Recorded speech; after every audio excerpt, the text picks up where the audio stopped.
أيها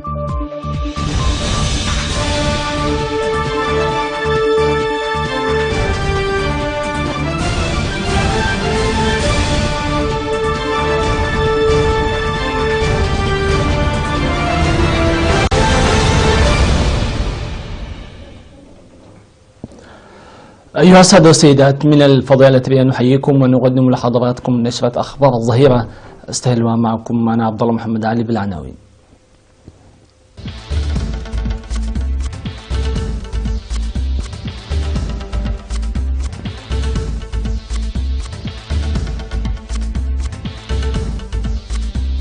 توضيح نتائج اجتماع مجلس الإقليم الأوسط للمواطنين. جهود لصقل مهارات عمال مصنع البلاستيك. تنظيم حملات تعبوية ضد العادات الضارة. الثلوج تعرقل عمليات البحث عن حطام الطائرة الإيرانية. والظريف يصف خطاب نتنياهو في ميونخ بالسيرك الهزلي.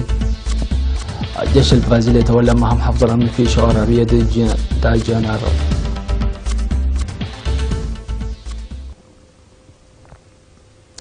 أهلا بكم للتفاصيل. عقد مجلس الإقليم الأوسط اجتماعات في المديريات لتوضيح نتائج اجتماعه الدور السابع عشر للمواطنين. وأوضح الاجتماعات الاستثمار الذي تقوم به الحكومات إلى جانب جهود التصدي للعدايات لتوفير المتطلبات الاقتصادية والاجتماعية للشعب وحل نواقص الخدمات على مراحل وحسب الأولويات، مشيرين إلى أن التقرير الذي حدث فيه خدمات مياه الشرب الصالحة والكهرباء نتاج هذه الجهود، وأهابوا لمواصلة الأنشطة الشعبية الجارية في جميع المناطق لحماية التربة وحفظ المياه والتشجير، داعين الإدارات للعمل على مواصلة أنشطة النفير في الخدمات الاجتماعية التي تمس حياة المواطن مباشرة. وشرح أعضاء المجلس لإرسال الحكومة للبنية التحتية الأساسية ومصادر المياه وفتح الفرص للمواطنين للتنمية الزراعية وفوائدها، منادين سكان الإقليم الأوسط للاستفادة الجيدة منها وضمان نظافة مديريتهم. وطلب السكان القيام بالاستعدادات المسبقة لدرء الآفات الزراعية والحيوانية قبل حلول موسم الأمطار وتنظيم الزيارات بالمناطق والمؤسسات لتطوير السياحة الداخلية.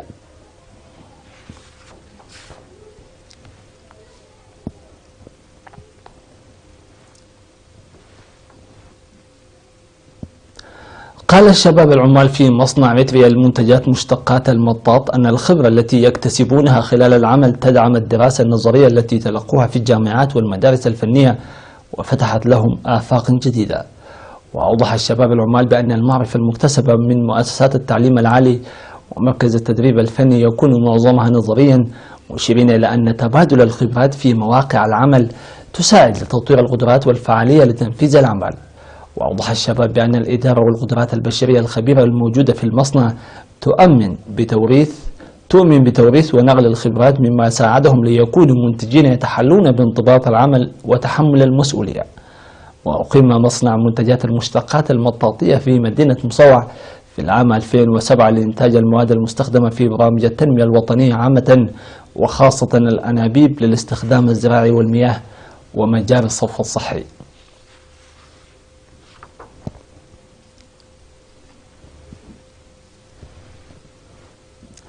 أوضح المدير العام لقسم الخدمات الاجتماعية في إقليم جنوب البحر الأحمر السيد محمد علي في اللقاء الذي عقده لسكان بلدة طيعو بأن ختان الإناث عادة ضارة ينبغي القضاء عليها. وقال المسؤول عن العادات الضارة عامة وختان الإناث وزواج القاصرات تؤثر سلبا على تطور المرأة، موضح بأن هذه العادات الضارة في انخفاض مستمر نتيجة حملات التعبئة الجارية ويتطلب المشاركة الواعية للمجتمع لخفضها إلى أدنى المستويات.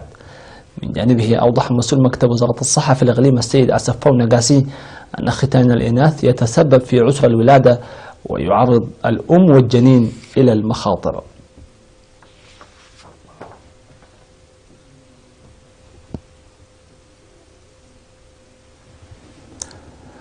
بعد فاصل قصير نعود وإياكم مع الأنباء العالمية، فتفضلوا بالبقاء معنا.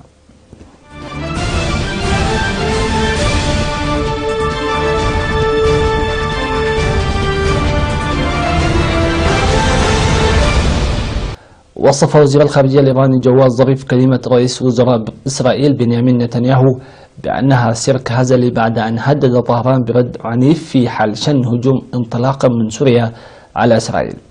وقال نتنياهو في كلمة أمام مؤتمر ميونخ للأمن بينما كان يمسك بقطعة مما قال إنه ما يتبقى من طائرة إيرانية من دون طيار بعد دخولها المجال الجوي الإسرائيلي هذا الشهر لا تختبر عزم إسرائيل. وعاد نتنياهو اتهاماته لطهران بأنها تمثل أكبر تهديد للعالم.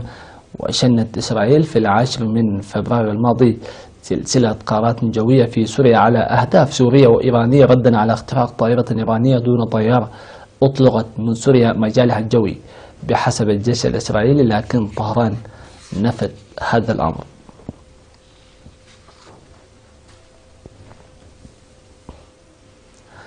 كلفت الحكومة البرازيلية قائدا عسكريا بالجيش بالقيام بمهام الشرطة في ولاية ريو دي جانيرو في أعقاب تصاعد وتيرة عنف العصابات المسلحة.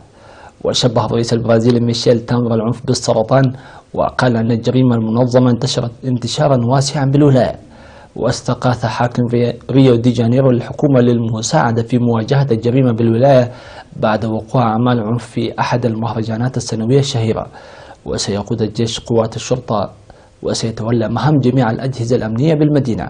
واندلعت أعمال عنف وفوضى خلال مهرجان ريو الشهير، ووقعت اشتباكات بالأسلحة النارية وأعمال سلب ونهب، وقتل 3 ضباط شرطة في الاشتباكات العنيفة.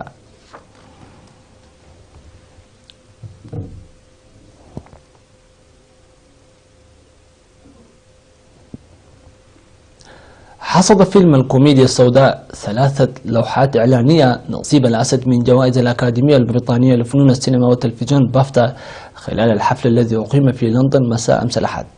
وفاز الفيلم ب5 جوائز، فقد حصل على جائزة أفضل فيلم وجائزة أفضل ممثل التي ذهبت إلى فرانسيس ماك دورماند، وجائزة أفضل ممثل مساعد والتي كانت من نصيب سام روكويل، في حين حصل كاتب الفيلم ومخرجه مارتن ماكدوناه على جائزة أفضل سيناريو أصلي. كما حصل الفيلم على جائزة أفضل فيلم بريطاني. وفاز المخرج المكسيكي غيرمو ديل تورو بجائزة أفضل مخرج عن فيلمه ذا شيب أوف ووتر. وفاز غاري أولدمان بجائزة أفضل ممثل عن دوره في فيلم داركست أور. وفاز أليسون جاني بجائزة أفضل ممثلة مساعدة عن دورها في فيلم أيتونيا. وفاز فيلم كوكو بجائزة أفضل فيلم رسوم متحركة.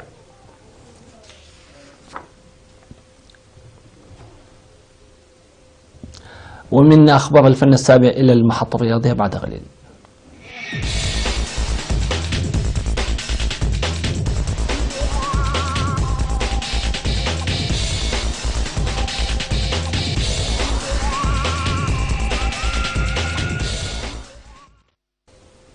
حقق منتخبنا الوطني للدراجات الهوائية نجاحا هائلا ببطولة أفريقيا التي اختتمت فعالياتها أمس الأحد بالعاصمة الرواندية كيغالي، وذلك بحصده غالبية التتويجات والألقاب في سباق الطريق. وشهد اليوم الختامي للبطولة إقامة سباق الطريق لفئة النخبة، وفيه كان نجوم منتخبنا الوطني كالعادة على القمة، حيث توج الدراج أمانيل قبرص قابير باللقب ظافرا بالميدالية الذهبية بكل جدارة واستحقاق. وقطع أمانيل المحترف في فريق دايميشن داتا جنوب أفريقيا السباق الذي شارك فيه 120 متسابقا من 40 دولة أفريقية، وامتد لمسافة 156 كيلومتر في ظرف زمني ناهز 3 ساعات و56 دقيقة و29 ثانية بمعدل سرعة وسطي بلغ 39 كيلومتر ونصف كيلومتر في الساعة الواحدة. ولم يقتصر التفوق الإريتري عند هذا الحد، وتواصل مع دراج المنتكال إيوب الذي حاز على الوصافة والميدالية الفضية بعد أن تأخر عن الأول أمانييل بفارق دقيقة 1 و53 ثانية. أما المركز الثالث فكان من نصيب نجم منتخب الجزائر عز الدين العقاب، بينما حاز أسرع دراج في أفريقيا مخسب دبساي عن المركز الرابع. وأكمل الشاب هينوك مولو برهان التفوق الإريتري من بين العشر الأوائل بفوزه بالمركز السابع، وحاز تصفيم عربة مريم على المركز العشرين، وسيمون موسيا على المركز الخامس والعشرين. هذا وكانت البلاد قد حصدت أمس السبت الميدالية الذهبية يوم السبت الماضي الميدالية الذهبية في سباق السيدات عبر بسترات قبر مسكن، وفي الناشئين عبر بنيام قرماي، وفي الناشئات عبر دسيت كتاني.